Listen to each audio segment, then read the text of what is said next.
반기문 씨에 대해서 이런 표현을 합시다. 일일 일실수. 일일 일 개그를 시전하고 다니시잖아요. 예. 온 국민들에게 어떤 웃음을 팡팡 제공해주고 있어요. 예. 요즘 코미디가 좀 별 볼 일이 없거든, TV에서. 이 사람 따라갈 수가 없네. 이런 식의 원맨쇼. 저번에 그랬잖아요. 이주일 씨가, 저 처음에 이렇게 데뷔할 적에 정말 무명이고 아무것도 아닌 얼굴만 좀 못생긴 사람이었었잖아요. 제일 처음 나왔을 때.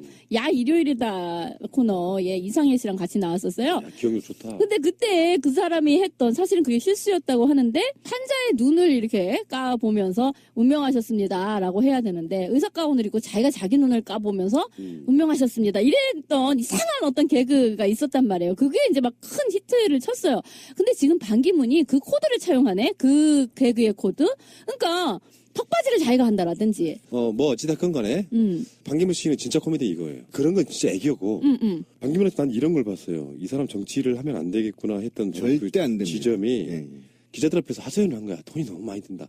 지금 마포 쪽에 캠프가 2군데가 있대요. 근데 거기 들어가는 비용이 상당하겠죠. 사람이 움직이니까. 근데 지금 당장 선거 예비 후보 등록도 된 게 아니라서 후원금 모집도 불가능해요. 결국에는 자기가 그 돈을 써야 되는 거예요. 그렇지. 자기 사비 털었다 네, 이거지. 네. 돈이 너무 많이 들어가고 어쩔 수 없이라도 입당을 해야겠다. 이런 뉘앙스를 말하는 너무 거예요. 속내를 빤히 들여다냈잖아. 그렇게 말하면 정치인 자격이 없다는 거죠. 예를 들어서 내가 반기문이라면요. 나 같은 성격에도 속내는 어떻든 간에 당당하게 내가 책임질 테니까 따라와. 그런 느낌으로 가져야 되는데 돈이 많이 드니까 정당에 들어가겠다. 이 논리를 지금 시전하심으로써 모든 정치인들한테 저 사람 근수가 바로 나와버린 거예요. 그렇죠. 정당이 그러니까 ATM기냐라는 얘기가 바로 야당에서 나온 거죠. 근데 정말 적합한 표현이고 솔직히 반기문은요 10년간 해외에 있다가 떠있던 사람이잖아. 그런 사람이 국내에 헬기를 어디다가 착륙을 시킬 것이냐 하고 이렇게 망을 보고 있던 차에 원래는 이 사람은 그랬겠죠. 새누리당이 온전한 상태에서 자기가 꽃가마 타고 내려올 줄 알고 있었겠지. 근데 그게 아니요. 착륙 지점이 불타고 있어. 막 이렇게 돼서 어디에 앉아야 되나 이렇게 막 우회를 하던 중에 뭐 이렇게 반이 막 반쪽아리가 났다 그러고 뭐 등등등등 이렇게 됐는데 근데 그때에 어디든가 그래도 앉긴 앉으실 거잖아요. 이렇게 물었을 때에, 그러니까 지금까지는 국내에 전혀 당내에 지분도 없고 아무 기반이 없다. 그런데도, 나름, 굉장한 어떤 그 대우, 국내에서 마치 일당, 그 후보나 됐냐 이렇게 대우를 해주고 있는 판에 그 당은 그럼 어떻게 하실라고 딱 물으니까 글쎄 뭐 어디든 하긴 해야 되겠지 내 돈이 생돈이 들고 있는 상황이니까 이 말을 해버린 거지. 이게 현실이 녹록치 않은 게 박근혜 탄핵이 반기문에게 주는 영향 같은 건데 대선 같은 경우는요 240일 전에 예비 후보 등록을 받아요. 이게 8개월 전이지. 그러니까 숫자로 말하면 올해 같으면 4월 20일부터 시작하는 거예요. 12월 달에 대선이 있는 걸로 가정하면. 근데 그 선관위 쪽에서는 대선이 언제 치러질지 몰라. 헌재가 결정이 쥐고 있어. 그러니까 대선 예비 후보를 받을 수도 없는데 선관위 입장이라는 것은 탄핵이 안 됐을 경우도 가정을 해야 되잖아요. 그렇죠. 그러니까 법적으로는 4월 20일 이전에 탄핵 심판이 안 되면 4월 20일까지는 예비 후보 등록을 못 해요. 그러니까 4월 달까지는 20일까지는 생돈을 지가 써야 되는 거야. 그러니까 바지를 내릴 수도 없고 올릴 수도 그렇지, 없는 바로 반 그런 거예요. 엉거주춤한 상태에 지금 놓여 있는 거야. 근데 그렇게 속내 드러내는 정치인은 드물어요. 그러니까 정말 저도 어쨌든 반기문이 최근에 일주일 정도 이제 돼가는데 여기서 저도 아까 PD가 얘기한 거에 대해서 굉장히 높이 생각해요. 정치를 하면 절대 안 됩니다. 그러니까 이명박보다 못한 사람이 박근혜였었어요. 근데 박근혜만 못한 게 지금 반기문이 돼버린 겁니다. 제가 얼마나 놀랐냐면 이자는 말이에요. 사회성이나 국가관이나 역사관이나 국제관이나 정치관이 전혀 없어요. 이게 굉장히 중요합니다. 제가 하나씩 조금 이따 계속 얘기를 드리겠지만 지금 정치를 시작한 지 5일째인가 6일째 돈 얘기를 꺼냈단 말이에요. 저는 이게 너무 무례하고 건방지다는 겁니다. 왜 그러냐면 야당 의원들은요. 수십 년 동안 때로는 수년 동안 자기 돈 써가면서 바닥에서 빡빡 기어서 올라가서 국회의원 정치하는 겁니다. 야당 정치인 중에 쉽게 꽃가마 탄 놈이 누가 있습니까? 온갖 수모와 온갖 그 길바닥에서 훑어서부터 또는 지역위원장에서부터 또는 그 밑에 지역 당원에서부터 차근차근 절차를 밟아서 빚져가면서 정치를 하는 겁니다. 그러니까 이런 고단한 오랜 기간을 통해서 비로소 40대, 50대의 정치의 맛을 본단 말이에요.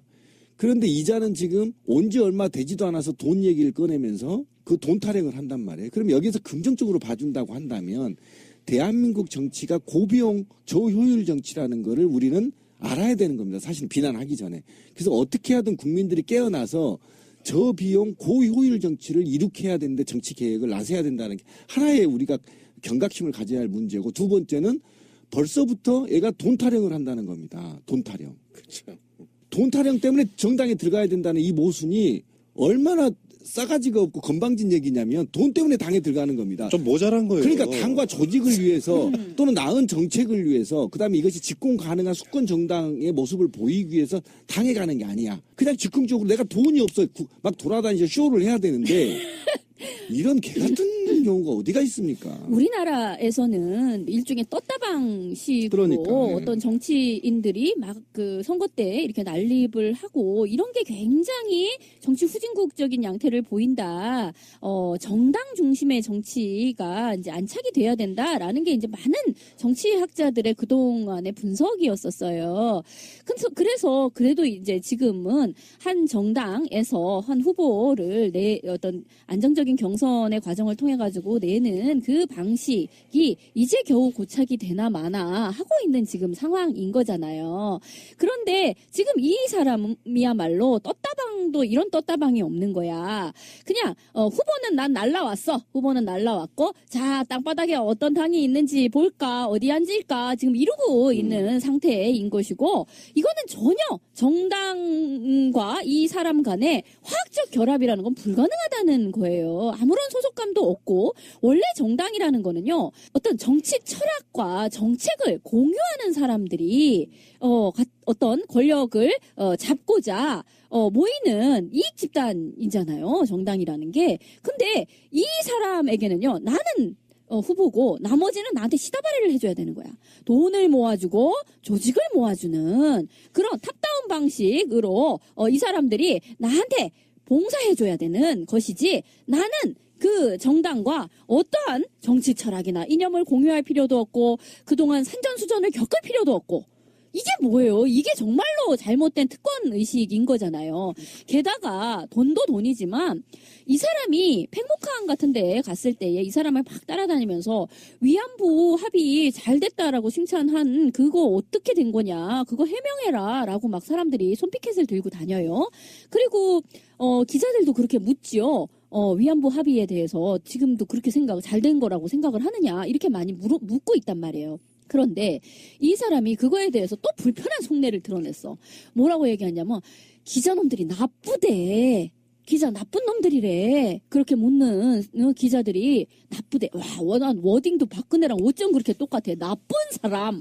라고 얘기를 하면서, 내가 뭐 언제 위안부 합의에 대해서 내가 뭐 그렇게 대단한 잘못이라도 한양 그렇게 자기를 몰아붙인다는 거야. 그냥 틸거리에서 대충 잘 되었다라는 정도의 이야기를 한 것을 가지고 나를 왜곡된 형태로 몰아세운다, 이렇게 얘기를 하고 있는 거예요. 무슨 기자가 나쁜 사람들이래. 그런데 지금 민중의 소리에 우리 방송에도 자주 나오시는 김원식 기자님이 또 뭔가를 파헤치셨어요. 뭐가 나왔어. 뭐냐면 이 사람이 2013년도에 대담집을 낸 게 있는데요. 놀라워라. 일본이 머리 숙이고 사과할 필요가 없다. 아시아 나라들에 대해서 일본이 자꾸 이렇게 사과를 해야 된다는 식의 요구를 하는 것은 부당하다. 일본에 대해서 사과 카드를 남용하지 말아라. 그리고 한일 관계에 대해서는 건설적인 관계가 되는 것이 동아시아 안보에 도움이 된다. 이게 지금 그 위안부 합의를 둘러싼 한중일 삼각동맹 그거가 무엇이 다릅니까? 2013년도에 이미 이 사람은 이런 생각을 하셨네. 그러니까 미국의 충실한 똥개로서 그 역할만 충실히 한 거라고 보고요. 불과 얼마 전이죠. 한국에 들어오기 직전에 뉴욕에서 기자간담회 했거든요. 거기서 했던 말이 더 좀 충격적이라고 좀 보는데, 정당이 뭐가 중요하냐고 했어요. 그런 개념이 없는 사람인 거예요. 기자들이 물어볼 거 아니에요. 한국에 들어가면은 어느 정당으로 가실 겁니까? 라고 물어보면 정치적 철학이 없으니까 정당이 뭐가 중요하냐? 난 후보고. 뒤에 가로 열고가 빠져 있는 거예요. 나를 모셔가는 곳이 중요하지. 그게 어디든 상관없이. 정치 철학 없음. 돈도 없음이 아니고 돈도 쓸 수 없음. 그럼 이 사람은 뭐 어떻게 돼야 돼?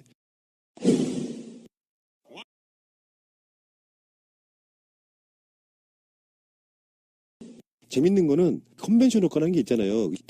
개업발이 한국에 들어와서 올라가야 되잖아. 실제로 반기문이 한국에서 일주일가량 움직이고 이런 조사 나왔잖아요. 예. 똑같아. 너는 떨어져. 그게 뭐겠어요? 국민들이 봤을 때 전혀 기대 안 하고 있다는 것이고, 반기문급 정도 되고 언론이 그렇게 띄워댔으면은 한국에 들어오면 지지율이 작 5%에서 10% 올라야 돼요. 그리고 조금씩 까먹는 거거든. 안 올라. 이 사람은 떨어질 일밖에 없어요. 근데 돈도 안 쓰겠다고 해. 그러면 그쪽이 붙어있던 그 캠프에 몰려든 사람들이 야금야금 떠나기 시작하는 거죠. 그렇죠. 보따리 싸게 되는 거지. 지금 그러니까 좀 더 구체적으로 이 양반에 대해서 이야기를 해야 될 것 같아요. 그러니까 정치관 얘기를 지금 꺼냈는데, 원래 정치란 정당 정치가 맞는 책임 정치를 지금 요구하고 있는가 하면 대한민국에서는 정당이 필요 없다는 거죠. 이 사람은 정당이 필요가 없대. 네, 그냥 독고다이로 하겠다는 겁니다. 그러니까 정치가 어떻게 메커니즘이 작동되는지를 전혀 모르고 있다는 거예요.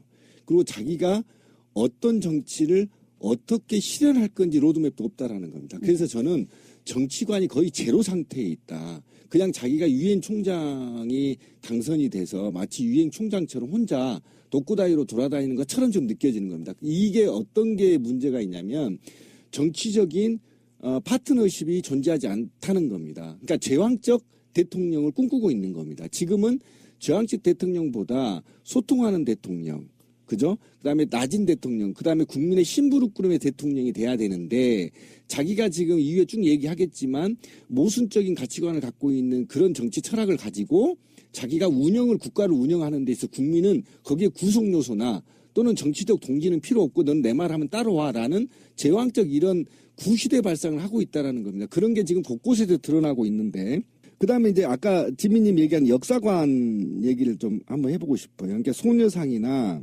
한일 협상, 그 다음에 사드 문제에 대해서 이어져서 계속 이제 막말이 오고 있지 않습니까? 그러니까 사드 관련의 문제는 반드시 도입하는 것이 마땅이라고 하고. 마땅히. 내가 여기까지는 이해한다니까요. 지 주장이니까. 그런데 그것을 반대하는 성주 주민을 지역 이기주의로 몰고 이것이 마치 국가 방위나 한반도 평화에 악영향을 미치는 것처럼 지역 주민들을 매도해버렸단 말이에요. 그리고 이제 와서는 이순신 장군이 강주 사람이라는 거예요. 나 그게 너무 웃겨. 아산 사람 아니에요? 아니, 원래 서울에서 태어났어, 이순신. 아산에서 결혼해서 사는 사람이고, 현충사가 아산에 있다란 말이에요. 근데 이 현충사의 문제는요, 이순신 전기에 보면 다 나와요. 거기서 어떻게 생활했는지, 막 막대기 들고 싸우고 어렸을 때 그런 과정들이 나온 게 아산을 배경으로 나온단 말이에요, 다. 그러니까 사람들이 아산이 출신인지 아는데 사실은 서울이고요. 그 다음에 이 사람이 어떻게 강주에서 가장 유명한 장수는 김덕령 장군이에요. 충장사 굉장히 유명합니다. 김덕령 장군이 충장사라는 곳이 있어요. 무등산 바로 밑에. 그 일화도 굉장히 유명하거든요. 누나하고의 갈등 문제로 장군이 크게 크는 과정들이 있어요. 충장로가 있는 거잖아요. 예. 그런데 이게 바로 이 양반이 대한민국에서 가장 대한민국 국민이 존경하는 사람이 이순신 장군이잖아요. 1위에 지금도. 그렇죠. 그런데 그 양반의 출신지도 모르고 그 양반이 전라도 광주래. 진짜 고문관이에요. 자, 그런데 그리고 아까 지민님 얘기한 게 이 정도의 역사관을 갖고 있는 놈이 기자들이 지 한 말을 따서 기자는 거짓말 안 합니다. 인용만 합니다. 인용 띵띵. 그렇지. 인용을 한 건데 거기다 대고 나쁜 놈이라고 욕을 한 거예요. 나쁜 놈이래 기자한테. 이거는 왜 그러냐면 얼마나 무식한 새끼냐면 이거 내가 앞에 있으면 짱돌로 입주댕을 조사버릴 만한 이 사건이에요. 지금요. 근데 노인 학대야 그러면. 아니 그래도 조사버려야 돼. 왜 그러냐면 기자가 만약에 자기 따옴표로 인용을 했는데 잘못됐으면요. 내가 그렇게 했는데 왜 당신이 기사를 이렇게 썼어? 그러니까 수정 요청을 하면 돼요. 그리고 해명하면 됩니다. 그리고 그게 정치거든요.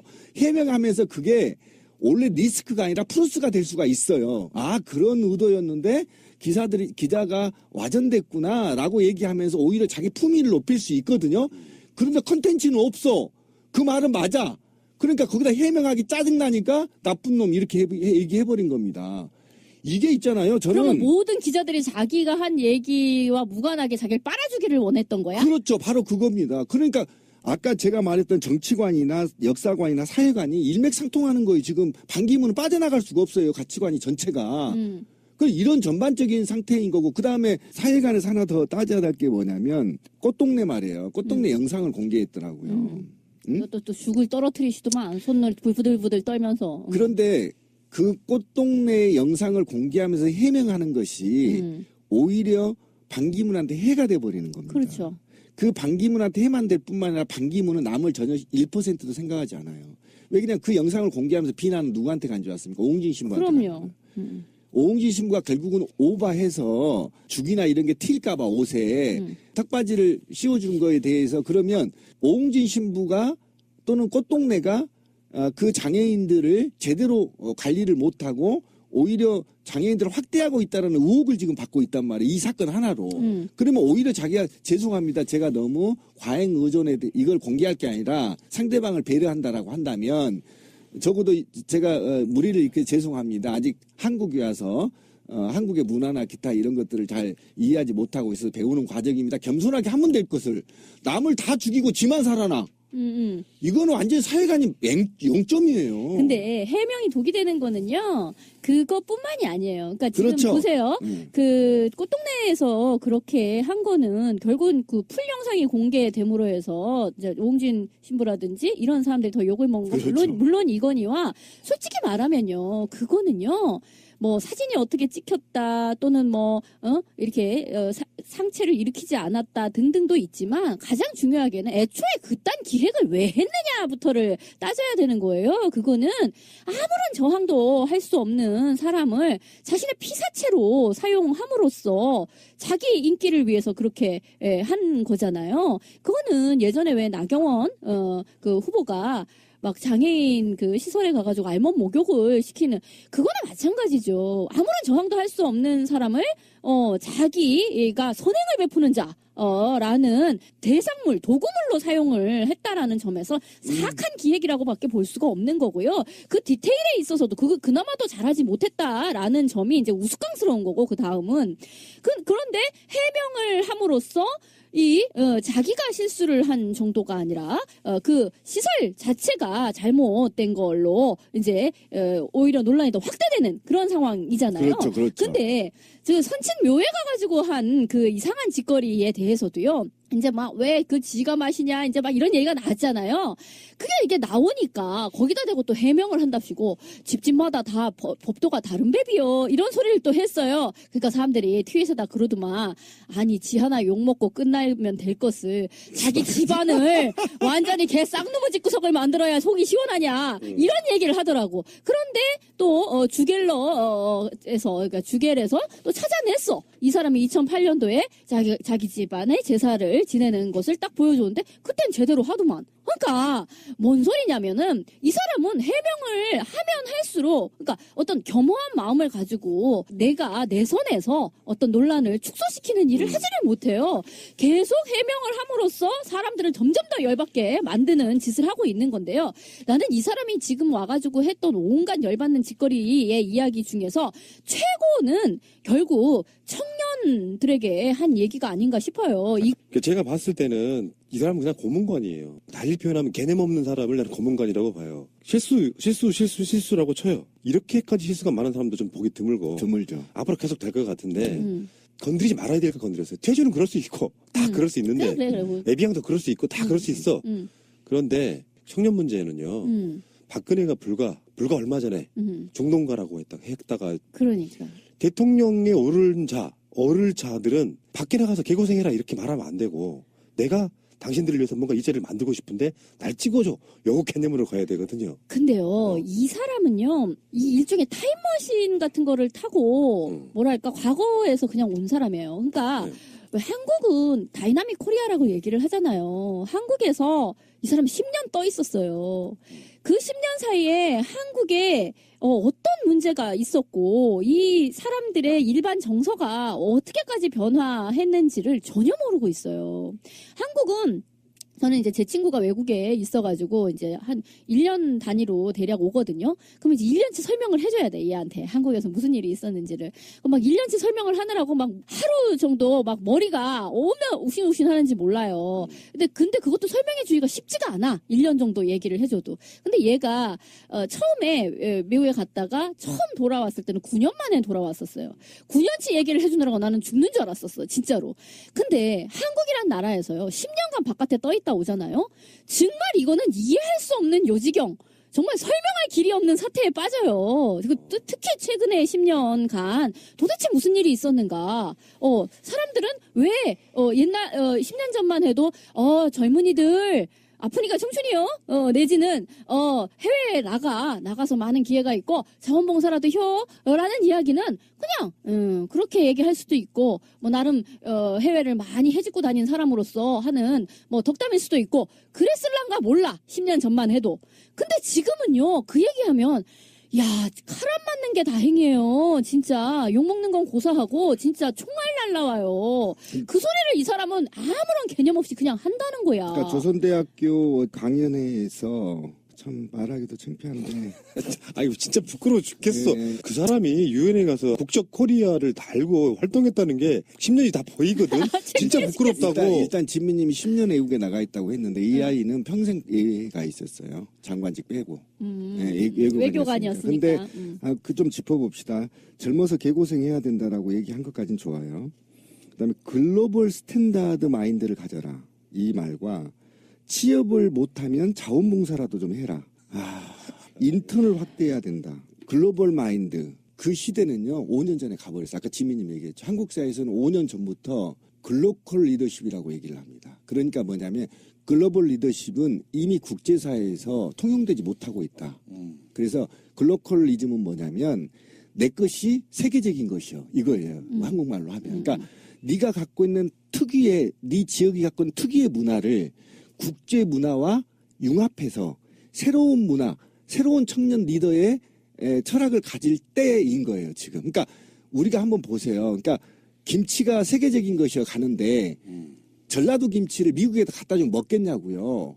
제가 쉽게 설명하는 거예요. 전라도 김치를 미국의 젊은 층의 입에 맞게 새로운 미국의 문화와 결합시켜서 그 입맛과 결합시켜서 만들어내는 게 미국 김치란 말이에요. 그렇게 가라는 거예요. 예전에 5년 전에는 그냥 우리 것이 세계적인 것이니까 김치를 막 먹이게 만드는 거야. 미국인한테. 근데 안 먹어 해보니까.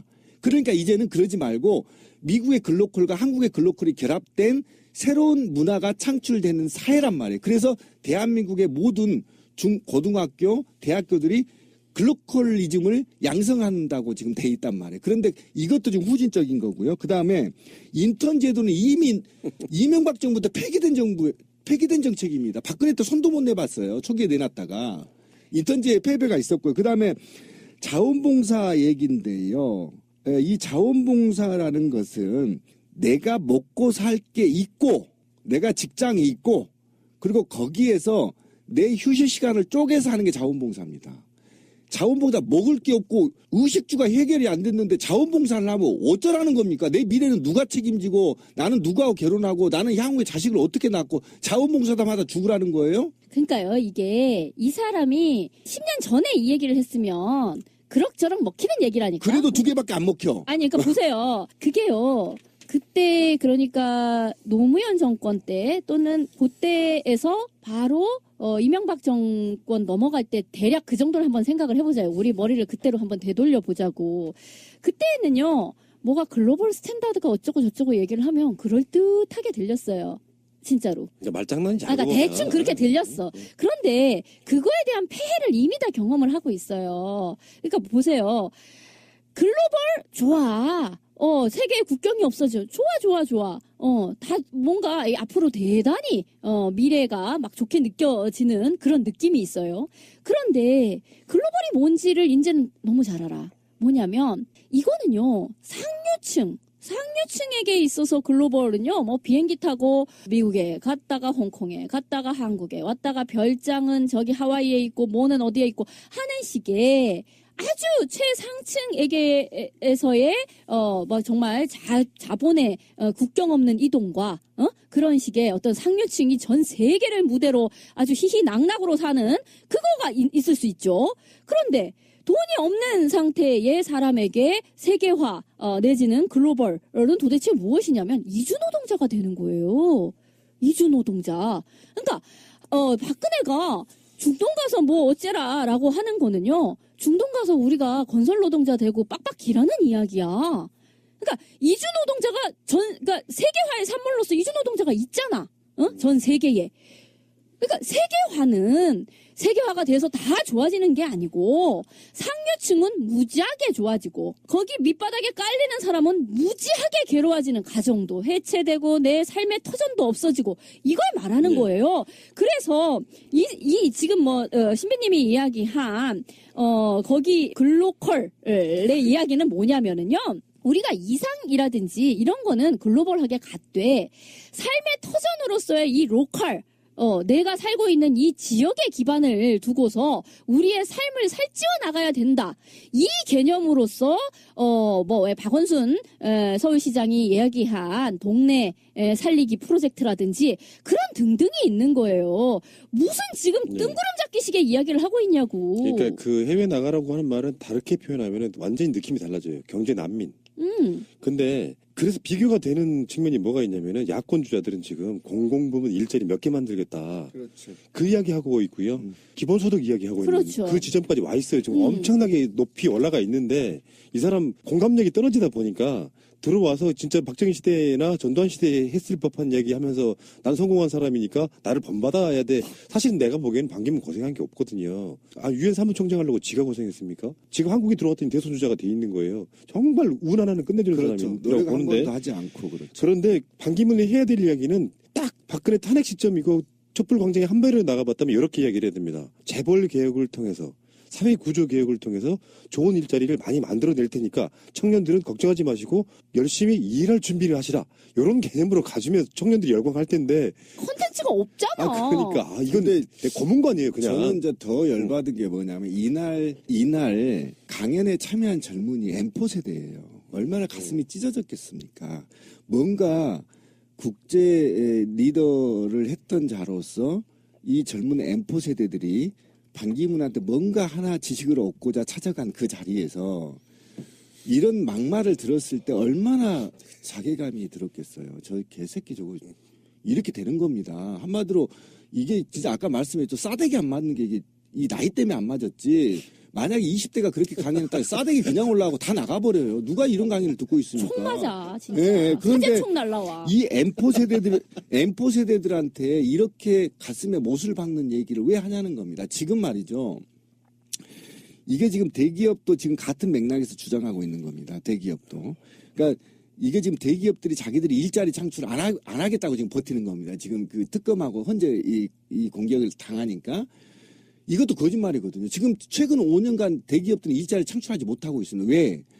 이것들은 어쨌든 자본이 세계화되어 있기 때문에 자본의 이익을 남겨야 되기 때문에 자동화로밖에 갈 수가 없어요. 그러면 일자리 창출은 아까 말한 대로 권 PD가 얘기한 대로 사회제도를 개혁한 후에 중소기업들이 일자리를 만든 거란 말이에요. 그리고 공공영역밖에 없어요. 이건 선진국의 규모 모델입니다. 예를 들면 공무원한테 주 4일제를 하고 나머지는 추가로 하면 지금 100만 공무원 아닙니까? 그럼 100계좌를 더 만들 수 있다라고 공무노조는 제안하고 있는 거 아닙니까? 더더욱이 또 공공자리 같은 경우 선생님 일자리 부족해서 지금 다 비정규직 쓰고 있잖아요. 이거 다 정규직 돌리고 말이죠. 그 다음에 의료 같은 경우 새로운 산업 정도의 로드맵을 만들어서 몇 개의 일자리를 만들겠다. 이렇게 구체적으로 정책을 내놓는데 지는 퉁쳐서 해외로 가라는 겁니까? 아까 말한 대로 이거를 디지털 유목민을 양성시키는 거예요. 디지털 유목민도 아니야. 네. 그냥 경제 난민이죠. 난민이지. 어디 가서 돈 벌어오라는 거잖아. 근데 지금요. 그러니까 2000년대 초반하고 달라서 무슨 아프니까 청춘이다 같은 소리를 하면요. 정말 욕먹어요. 이제 그런 말도 할 수가 없어요. 맞아요. 그리고 해외 가서 봉사해라?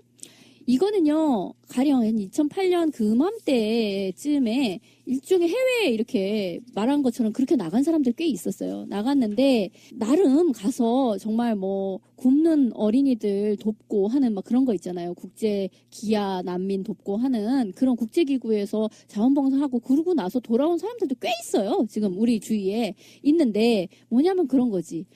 그게 나가서 막 진짜로 굶고 막 이런 사람들을 보면서 자기가 봉사하고 이러면 굉장한 나름 삶의 보람을 느낀대요. 그런데 계속 그렇게 살 수는 없잖아요. 그래서 국내에 돌아오면 아무것도 아니라는 거예요, 자기가.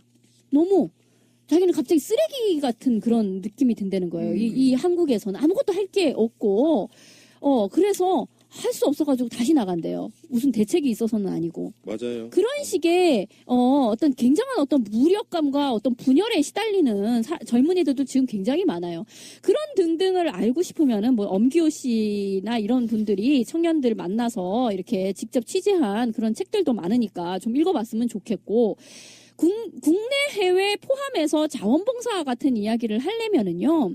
그러면 그거와 짝패로 같이 이야기돼야 되는 게 기본소득이에요. 그러니까 말씀하신 것처럼 자원봉사는 돈이 되지 않고 고용이 되는 게 아니잖아요. 그럼에도 불구하고 그것도 의미 있는 일이기 때문에 하는 것이 맞고 자신의 경험을 쌓는 것이 맞다. 좋아. 좋은 이야기야. 그러려면 그걸 위해서 기본소득이 되고, 왜 유럽 같은 데에서는 청년수당 등등으로 그게 어느 정도 해결이 되기 때문에 해외에 가서 네 경험 쌓으라고 해외여행하라고 한다는 거 하잖아요. 유럽에서는. 그게 같이 이루어져야 돼요. 아니면 기본급 있죠. 그러니까 최저임금. 이게 엄청 꽤 어느 정도 높아져서 일본 같은 경우가 좀 그래요. 기본 시급이 좀 높아요. 그래서 바짝 알바하고 그리고 알바 자리가 또 좀 꽤 많다는 거야. 일본은 바짝 알바 해가지고 다시 해외 나가가지고 좀 살다 오고 이런 식이 가능해요. 근데 우리는 엄청나게 임금이 그 시급이 낮고, 그리고 사회보장제도로서의 무슨 청년수당이나 이런 게 일체 없고, 사회적 불안 요소를 내가 온몸으로 다 따놔야 되는 그 상황에서 완전히 그 정규직은 없고 비정규직 고용만 찔끔찔끔 하고 있는 상태에서는 그냥 이 청년들은 빚에 내몰리고 있는 상태인 거예요. 단순히 나 혼자 가난의 문제가 아니고, 우리 좀 이따 또 빚 얘기도 이제 또 하긴 할 텐데, 어쨌든 빚에 내몰리는 상태의 사람으로 어마어마한 자살의 상태에 지금 와 있는데, 이 사람들에게 한다는 소리가 왜 그러고 있어? 해외 나가. 자원봉사라도 혀. 이런 정말 자다 봉창 두드리는 할아버지 이 얘기를 하고 있으니, 이거는요 예전에 무슨 노인 폄하 발언 이상의 파급력을 지니는, 정말로 해서는 안 되는 이 정말 영린을 건드렸어 이 사람. 대선이라고 하는 것이 사실은 5년 동안 정치인들이 자기 비전 보여주고 한국 사회에 무엇이 문제인지 진단도 해보면서 자기가 갖고 있는 역량을 국민들에게 알리고 나를 대선 뽑아달라고 하는 거지 않습니까? 그렇죠. 그래서 계속해서 연속해서 그 나라에 거주하기를 법으로 정해놓은 거예요. 그거를 지금 이번에 선관위가 이상하게 해석하면서 반기문 출마 자격이 있다고 유권 해석을 내려버렸던 것도 문제지만, 그건 뭐 나중에 다른 식으로 다루더라도 내놓고 이야기하는 것들을 보면 전 사실 그래요. 저는 뭐 반기문을 지지하거나 새누리당류를 좋아하는 사람이 아니기 때문에 남의 새끼니까라고 그냥 비판하는 게 아니고, 그런 자들이 한국에 들어와가지고 대선 후보가 된다는 아직 한국 사회의 어떤 그 저급함, 그쪽 사람들의 어떤 그 마인드가 저는 부끄럽다는 거예요. 맞아요. 그러니까 맞아요. 그 굉장히 좋은 얘기를 했는데, 아까 제가 말했던 5가지의 관 중에 국기에 대한 맹세도 할지도 모르는 사람이었죠. 그 이야기 한번 짚고 넘어갑시다. 네. 국기에 대한 경례를 했는데 인사를 먼저 그렇죠. 그러니까 하다가 인사를 하다가 이렇게 되는 거예요. 전혀 몸개그의 달인이야. 국가관도 아주 개판인데, 방금 얘기한 게 그렇습니다. 그러니까 만약에 반기문이 자기가 말한 글로벌 리더십이 굉장히 보편타당한 것을 가지고 한국에 와서 한국의 정치가 글로벌 스탠다드에 좀 부족한 부분을 채워줄 줄 알았어요. 저 솔직히 말하면. 지금 국제사회에 선진국들은 이렇게 정치들이 진화해 나가는데, 우리 한국은 그가 주장한 것과 기존의 토착적인 정치인들이 주장하는 것들이 어떻게 차이가 있는지에 대해서 공부하는 계기가 될 줄 알았거든요. 그런데 내 머리를 지금 이 방송할 때도 내 머리를 70년대로 지금 내려가야 되는 상황이 벌어진 거지 않습니까?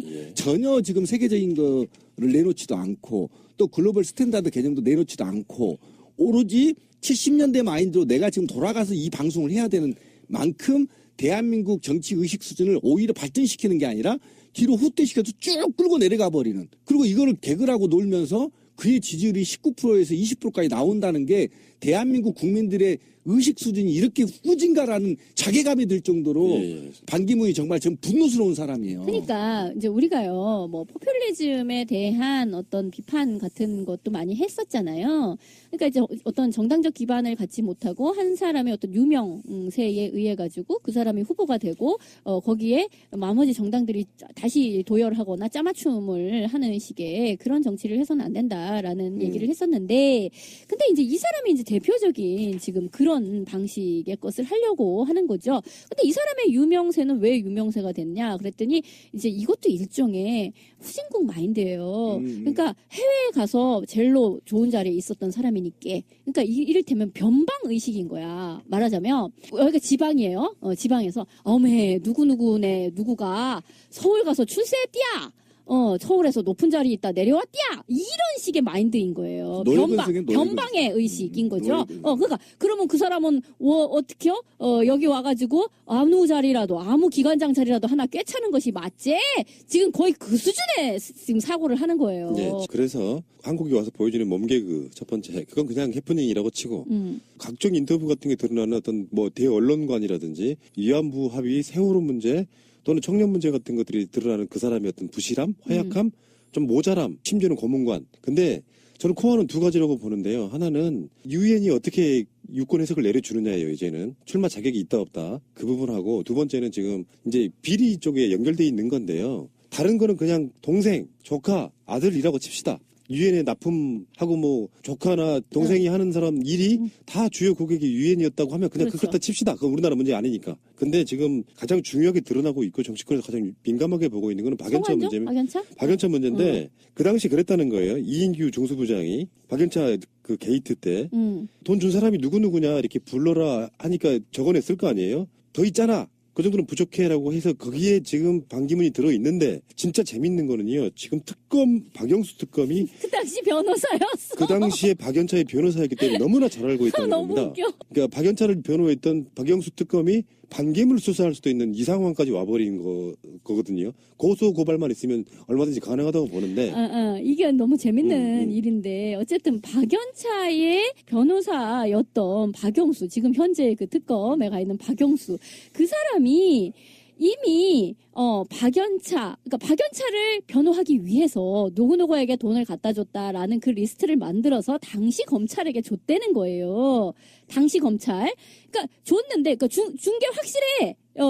그래서 그게 검찰로 넘어갔는데, 그때에 누구가 받았다라는 것이 나올 적에 이 사람은 빠졌다는 거야, 반기문은. 그리고 나서 이제 노무현 전 대통령이 이제 서거를 하는 바람에 더 이상 뭐 캘 거 없고 그냥 덥세 넘어가세 이렇게 됐다는 거예요.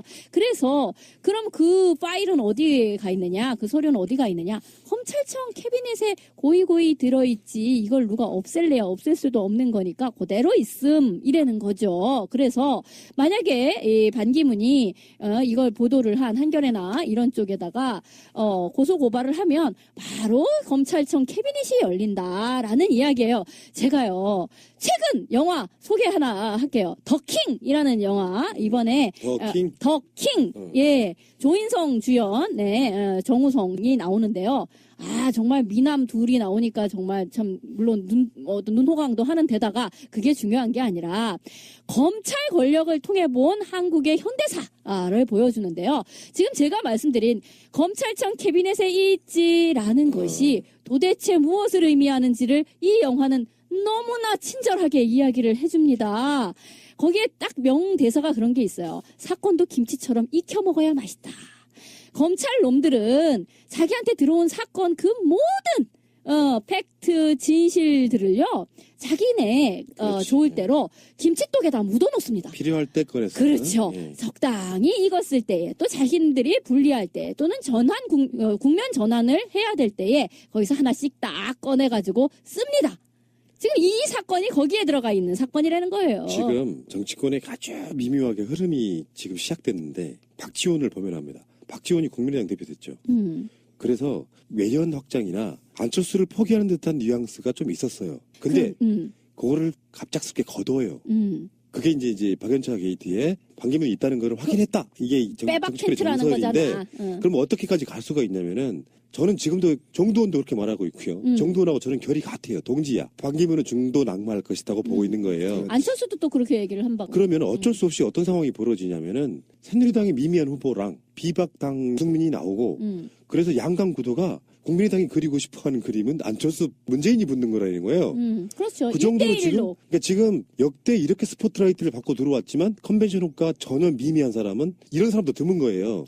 그러니까 사실은 반기문이 저렇게 똥볼을 계속 찾아오면서 대권 주자로 가 있는 게 솔직히 말하면 야권 입장에서는 가히 나쁘지도 않아요. 그렇죠. 이런 진짜 청년 폄하 발언까지 하셨는데 적당히 표를 잠식하면서 있어주면 참 괜찮겠어 그것도. 그리고 유승민도 나오고 반기문도 나오고 이러면은 참 좋겠어. 근데 어쨌든 이 사람은 도중 하차를 할 가능성이 매우 높다라고 보이고요. 돈 때문에 돈도 돈이고요. 이 사람이 인재사 어제 이제 뒤통수가 화끈함을 느끼는 거야. 응? 그러니까 어쨌든 지금 빼박 캔트로 검찰청에 들어가 있는 자기 이름 그거 어떻게 뺄 것이며 그것도 있는 데다가 아니 뭐 녹록치가 않은 거야. 자기 꽃가마 타고 내려올 줄 알았더니만 뭐요 이렇게 바뀌었어? 라고 생각을 할 테고 하는 등등 해서 아이고 내가 이 나이에 뭐가 답답해서 라는 생각이 들면 이제 그만하게 되는 완주를 못하겠다 이렇게 나자빠질 가능성이 있는 거죠. 근데 그렇게 나자빠지게 되면 안철수는 약간 살아나는 국면이 될 수가 있고 저쪽에서 이제 유승민 뭐 안철수 대충 이러면서 이쪽에서 문재인 이렇게 만약에 삼자구도 비슷하게 되면 이것도 가히 나쁘지 않다 이렇게 보는 건데 만약에 저쪽에서 다 포기를 하고 안철수 문재인 이렇게 1대1로 붙을 가능성도 생각을 해봐야 되는 거예요. 그러니까 약간 정치적으로 이제 얘기를 했는데 반기문이 대체적으로 국민의당에서는 좀 러브콜을 하려고 했는데 국민의당 당대표 박지원이 저러면 우리하고 멀어지는 거죠. 이 키워드를 뽑았죠. 그러니까 반기문이 굉장히 지금 한국인으로부터 굉장히 아까 말한 대로 이 정치가 저는 그래요. 이번 헌재나 탄핵 정국이 대한민국의 사회나 그다음에 더더욱이 정치에 한 차원 발전될 수 있는 계기가 됐을 거라고 보고 그러면 차기의 대통령 후보들은 여야를 막론하고 정책적 능력을 검증받아야 하고요. 역사관을 검증받아야 되고요. 그다음에 도덕성을 검증받아야 되고요. 그다음에 국가관을 검증받아야 될 중요한 시기에 반기문 같은 또라이가 들어와서 그런 걸 하지 못하고 누구든 야권이 대통령이 당선되든 어부지로 돼서 국민들한테 제대로 정책적 대안을 받지 않고 그 정책을 중심으로 투표할 수 있는 선진화되어 있는 지금 우리 사회 문화에 똥을 찌끌고 있다라는 거 반기문이 없었으면요 지금 한국 사회는 뭘로 논쟁이 되는 줄 아십니까? 바로 정책으로 논쟁이 되고 청년 실업으로 논쟁이 되고 바로 복지로 논쟁이 돼야 될 판에 이거 가십거리로 반기문이만 씻고 있다가 문재인이 된다고 해도요 저는 문제가 있다고 생각합니다. 왜 그러냐면 문재인이 무슨 정치를 해야 되는지 국민들이 알아야 되잖아 이제. 그런데 그런 것들이 다 없어져. 그럼 유승민하고 붙었다고 쳐요. 안철수하고. 그럼 세 사람의 정책을 비교하면서 국민들이 이 후보가 정책이 훨씬 더 진보적이구나. 이걸 냉철하게 분석을 하고 그다음에 누가 또 부정부패 척결의 의지가 강한가 이런 것들 종합적으로 보고 찍어야 되는데 이거 뚱뚱같이 양아치 같은 놈이 와가지고 막 흔들어 놔버리니까 이게 정치로 가야 돼. 무슨 정책으로 가야 돼. 아니면 사람 됨됨이를 파악해야 돼. 이 짧은 시간에 판단하기가 어렵단 말이에요. 흐트러 놓는다고 판단 기준을. 그래도 유일하게 지지율이 나오는 후보이기 때문에 건드려 보는 것이고요. 반기문은 저렇게 똥을 싸고 있을 때 야권 후보들이 지금 정치 경쟁하고 있지 않습니까? 나는 이 부분은 좋게 보는 것이고요. 박연차 문제는 이렇게 되어 있는 상태예요. 박연차가 2005년도에 그 당시에 외교 장관이 반기문이었는데 어떤 이유로 돈을 준 거냐면은 베트남 주석을 국빈 자격으로 한국에 초청할 수 있도록 도와달라는 취지에서 준 돈인데 그 당시에 돈을 준 액수가 23만 달러. 액수가 나온다는 것은요 생각보다 굉장히 팩트 근거가 있다는 뜻이거든요. 지금 현재 우리나라 돈으로 한 2억 8천만 원 정도를 줬다 그 의혹이거든요. 박연차 씨가 전방위적으로 로비해가지고 뭐 소문들이 있었어요. 당시에 박연차가 써낸 이름이 150명이다. 뭐 아니다 50명 정도 될 거야. 뭐 그 정도인데 최소한 자기가 사업하는 데 있어가지고 필요한 사람들한테는 대부분 다 이렇게 돈을 찔러준 걸로 지금 나오고 있는 부분이라서 박연차가 당시에 정말 가까운 사람들은 뭐 불지 않거나 자기가 죄를 좀 면할 수 있을 정도로 찔끔찔끔 불다가 무슨 이야기가 나왔었냐면 당신네 딸들까지 다 처벌받을 수 있다는 검찰의 어떤 협박 이런 거에 맞물리면서 다 털어놔 버렸다는 거거든요. 그때 그 리스트 중에 한 명이 반기문이었는데 그리고 나서 반기문이 유엔 사무총장으로 가잖아요.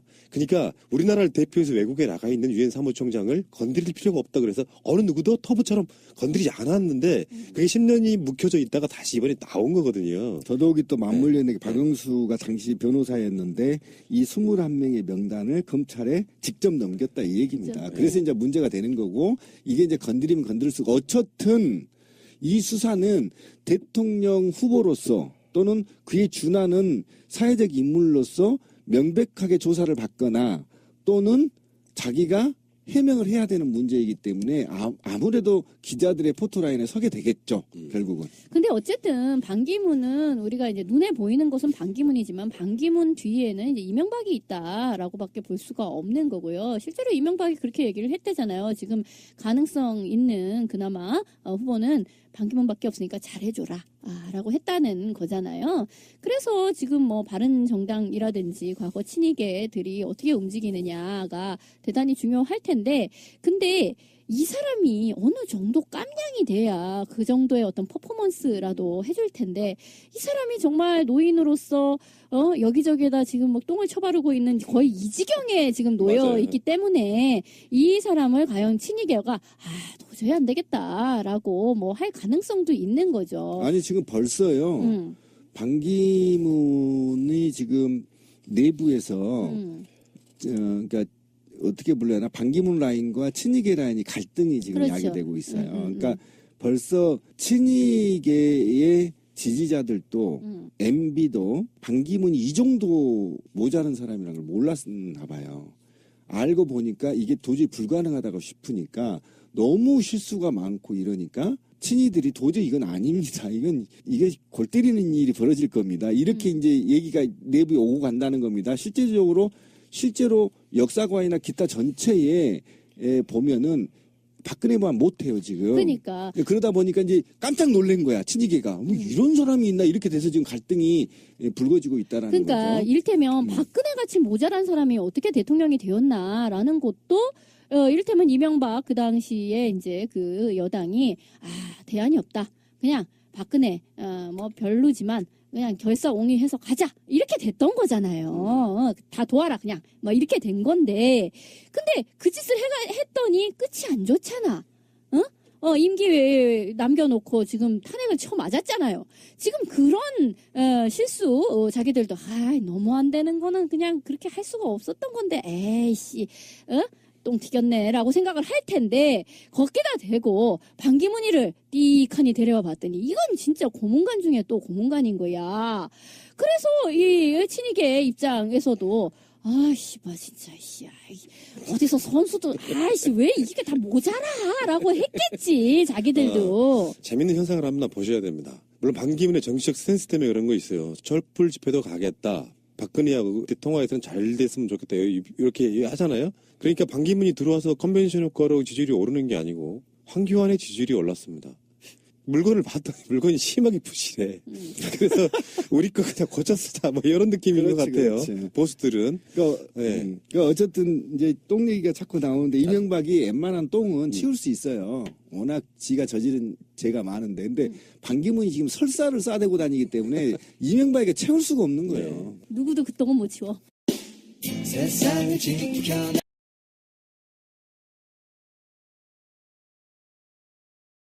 반기문 씨에 대해서 이런 표현을 합시다. 1일 1실수. 1일 1개그를 시전하고 다니시잖아요. 온 국민들에게 어떤 웃음을 팡팡 제공해주고 있어요. 요즘 코미디가 좀 별 볼 일이 없거든, TV에서. 이 사람 따라갈 수가 없네. 이런 식의 원맨쇼. 저번에 그랬잖아요. 이주일 씨가, 저 처음에 이렇게 데뷔할 적에 정말 무명이고 아무것도 아닌 얼굴만 좀 못생긴 사람이었었잖아요. 제일 처음 나왔을 때.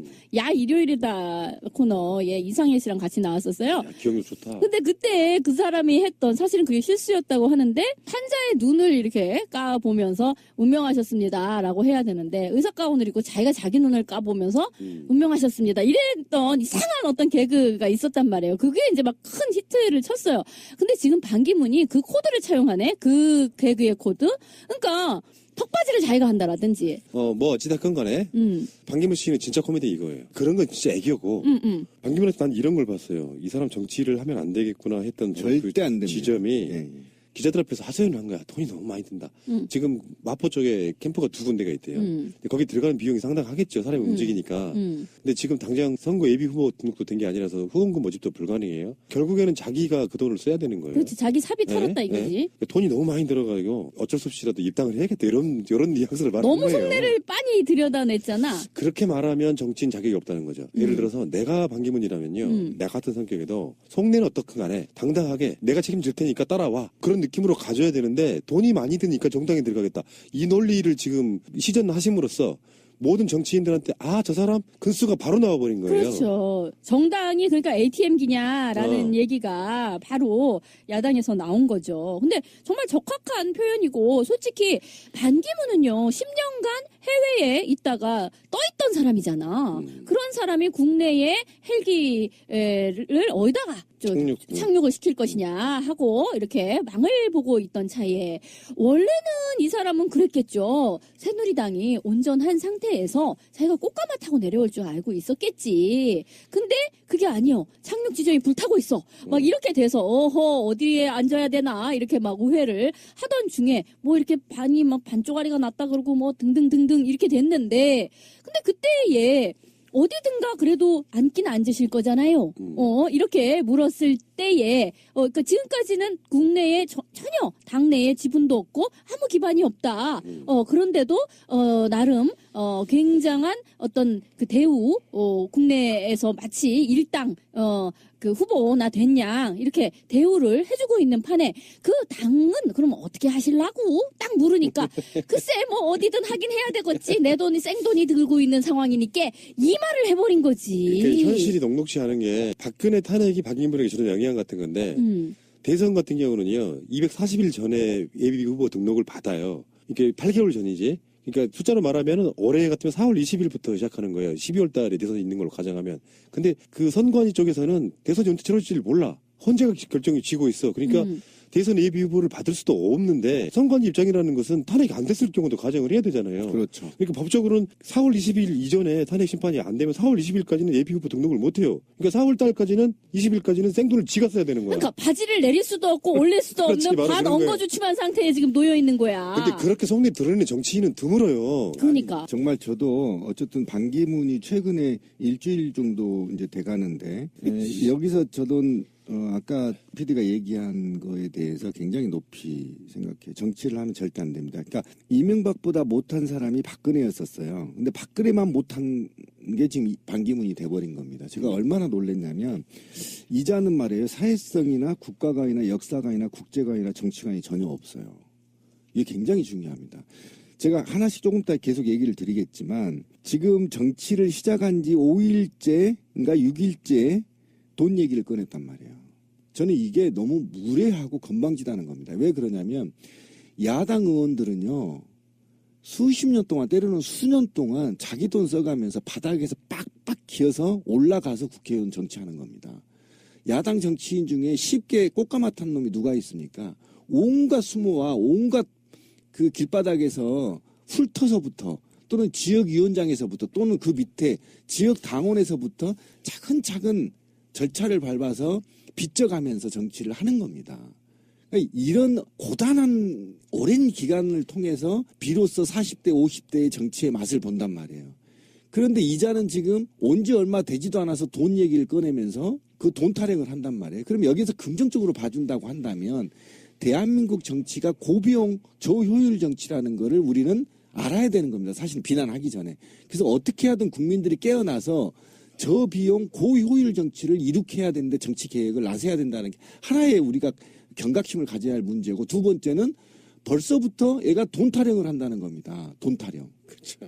돈 타령 때문에 정당에 들어가야 된다는 이 모순이 얼마나 싸가지가 없고 건방진 얘기냐면 돈 때문에 당에 들어가는 겁니다. 좀 모자란 거예요. 그러니까 당과 조직을 위해서 또는 나은 정책을 위해서 그다음에 이것이 집권 가능한 수권 정당의 모습을 보이기 위해서 당에 가는 게 아니야. 그냥 즉흥적으로 내가 돈이 없어 막 돌아다니서 쇼를 해야 되는데 이런 개 같은 경우가 어디가 있습니까? 우리나라에서는 일종의 떴다방식으로 그러니까, 예. 어떤 정치인들이 막 그 선거 때 이렇게 난립을 하고 이런 게 굉장히 정치 후진국적인 양태를 보인다. 정당 중심의 정치가 이제 안착이 돼야 된다라는 게 이제 많은 정치학자들의 그동안의 분석이었었어요. 그래서 그래도 이제 지금은 한 정당에서 한 후보를 어떤 안정적인 경선의 과정을 통해 가지고 내는 그 방식이 이제 겨우 고착이 되나 마나 하고 있는 지금 상황인 거잖아요. 그런데 지금 이 사람이야말로 떴다방도 이런 떴다방이 없는 거야.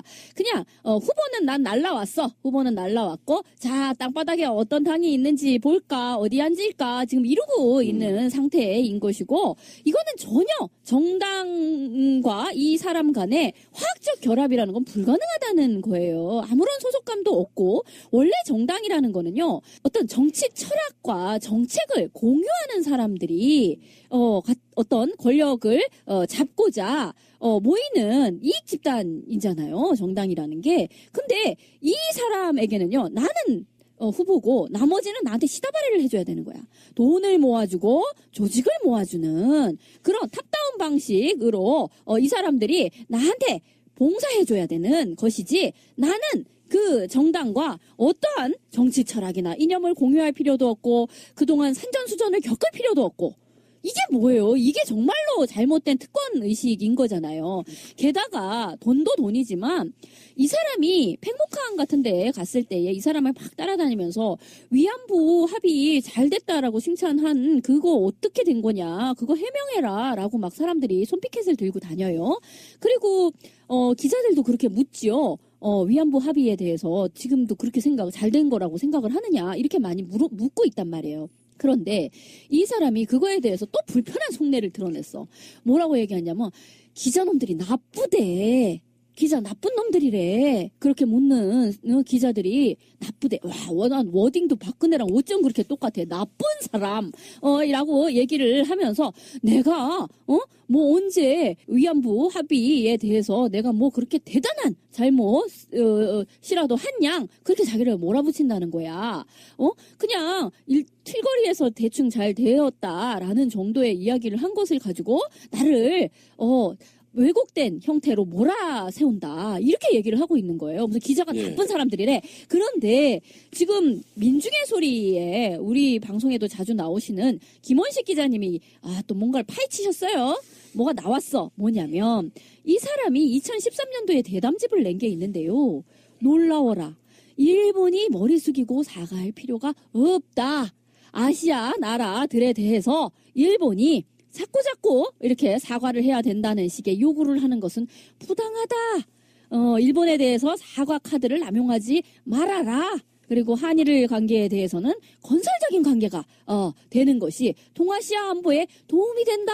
이게 지금 그 위안부 합의를 둘러싼 한중일 삼각동맹 그거가 무엇이 다릅니까? 2013년도에 이미 이 사람은 이런 생각을 하셨네. 그러니까 미국의 충실한 똥개로서 그 역할만 충실히 한 거라고 보고요. 불과 얼마 전이죠. 한국에 들어오기 직전에 뉴욕에서 기자간담회 했거든요. 거기서 했던 말이 더 좀 충격적이라고 좀 보는데 정당이 뭐가 중요하냐고 했어요.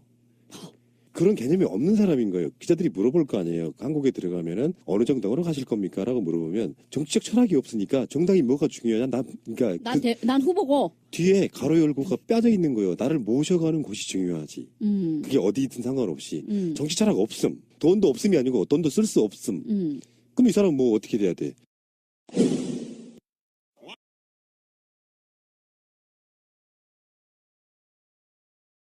재밌는 거는 컨벤션 효과라는 게 있잖아요. 개업발이 한국에 들어와서 올라가야 되잖아. 실제로 반기문이 한국에서 일주일가량 움직이고 이런 조사 나왔잖아요. 예. 똑같아. 또는 떨어져. 그럼 뭐겠어요? 국민들이 봤을 때 전혀 기대 안 하고 있다는 것이고 반기문급 정도 되고 언론이 그렇게 띄워댔으면은 한국에 들어오면 지지율이 작 5%에서 10% 올라야 돼요. 그리고 조금씩 까먹는 거거든. 안 올라. 이 사람은 떨어질 일밖에 없어요. 근데 돈도 안 쓰겠다고 해. 그러면 그쪽이 붙어있던 그 캠프에 몰려든 사람들이 야금야금 떠나기 시작하는 거죠. 그렇죠. 보따리 싸게 되는 거지. 지금 그러니까 좀 더 구체적으로 이 양반에 대해서 이야기를 해야 될 것 같아요. 그러니까 정치관 얘기를 지금 꺼냈는데 높일 수 있거든요. 그런데 컨텐츠는 없어. 그 말은 맞아. 그러니까 거기다 해명하기 짜증나니까 나쁜 놈 이렇게 얘기해버린 겁니다. 이게 있잖아요. 그러면 저는 모든 기자들이 자기가 한 얘기와 무관하게 자기를 빨아주기를 원했던 거야? 그렇죠. 바로 그겁니다. 그러니까 아까 제가 말했던 정치관이나 역사관이나 사회관이 일맥상통하는 거예요. 지금 반기문은 빠져나갈 수가 없어요. 가치관이 전체가. 그 이런 전반적인 상태인 거고 그 다음에 사회관에서 하나 더 따져야 될 게 뭐냐면 꽃동네 말이에요. 꽃동네 영상을 공개했더라고요. 응? 또 죽을 떨어뜨리시더만 손을 부들부들 떨면서. 그런데 그 꽃동네 영상을 공개하면서 해명하는 것이 오히려 반기문한테 해가 돼버리는 겁니다. 그렇죠. 그 반기문한테 해만 될 뿐만 아니라 반기문은 남을 전혀 1%도 생각하지 않아요. 왜 그냥 그 영상을 공개하면서 비난은 누구한테 간 줄 아십니까? 오홍진 신부한테. 그럼요. 오홍진 신부가 결국은 오바해서 죽이나 이런 게 튈까봐 옷에 턱바지를 씌워준 거에 대해서 그러면 오홍진 신부가 또는 꽃동네가 그 장애인들을 제대로 관리를 못하고 오히려 장애인들을 확대하고 있다는 의혹을 지금 받고 있단 말이에요. 이 사건 하나로. 그러면 오히려 자기가 죄송합니다. 제가 너무 과잉 의존에 이걸 공개할 게 아니라 상대방을 배려한다라고 한다면 적어도 제가 무리를 이렇게 죄송합니다. 아직 한국에 와서 한국의 문화나 기타 이런 것들을 잘 이해하지 못하고 있어서 배우는 과정입니다. 겸손하게 하면 될 것을 남을 다 죽이고 지만 살아나.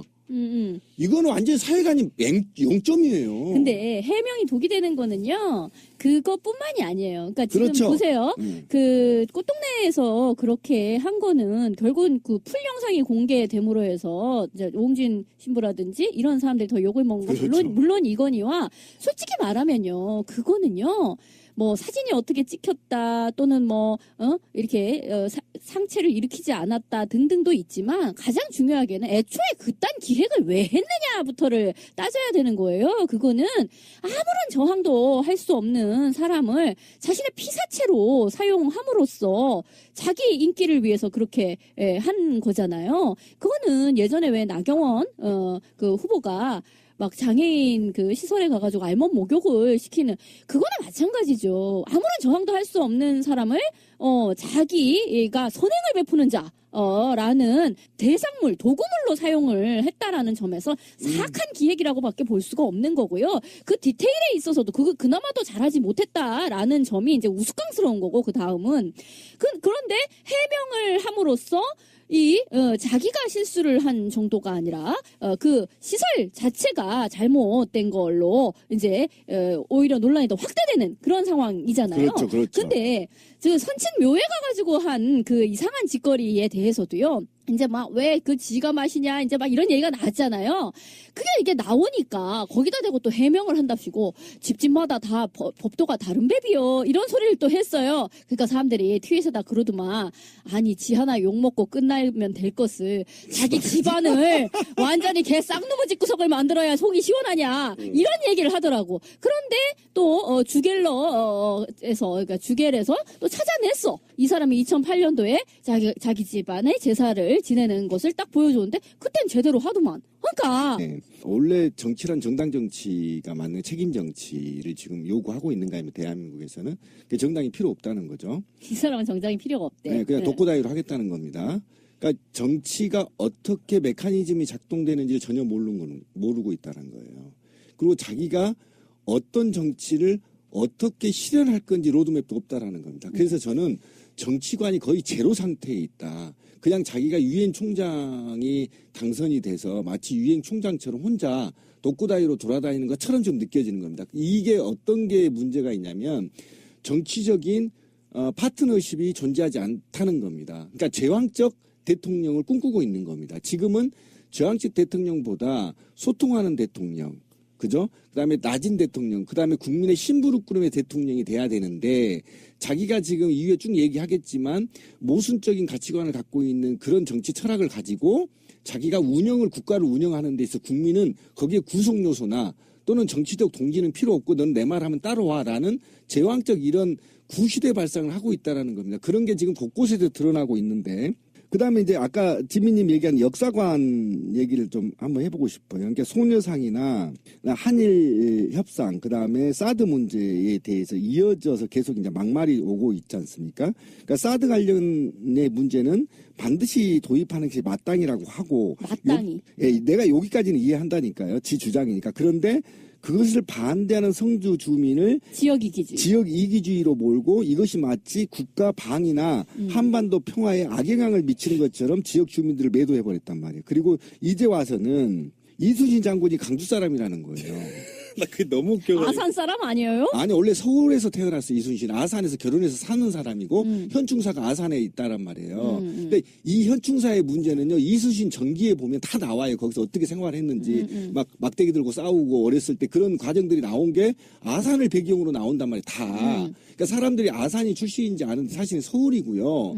그다음에 이 사람이 어떻게 강주에서 가장 유명한 장수는 김덕령 장군이에요. 충장사 굉장히 유명합니다. 김덕령 장군이 충장사라는 곳이 있어요. 무등산 바로 밑에. 그 일화도 굉장히 유명하거든요. 누나하고의 갈등 문제로 장군이 크게 크는 과정들이 있어요. 충장로가 강주에서. 있는 거잖아. 예. 그런데 이게 바로 이 양반이 가장 대한민국 국민이 존경하는 사람이 이순신 장군이잖아요. 1위에 지금도. 그렇죠. 그런데 그 양반의 출신지도 모르고 그 양반이 전라도 광주래. 진짜 고문관이에요. 자, 그런데 아름도 없고. 그리고 아까 지민님 얘기한 거 이 정도의 역사관을 갖고 있는 놈이 기자들이 지 한 말을 따서 기자는 거짓말 안 합니다. 인용만 합니다. 인용 띵띵 띵띵. 그렇지. 인용을 한 건데 거기다 대고 나쁜 놈이라고 욕을 하는 거예요. 나쁜 놈이래 기자한테.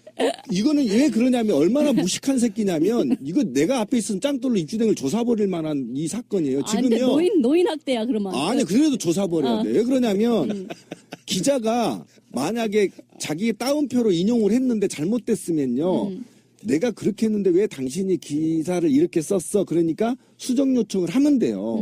그리고 해명하면 됩니다. 그리고 그게 정치거든요.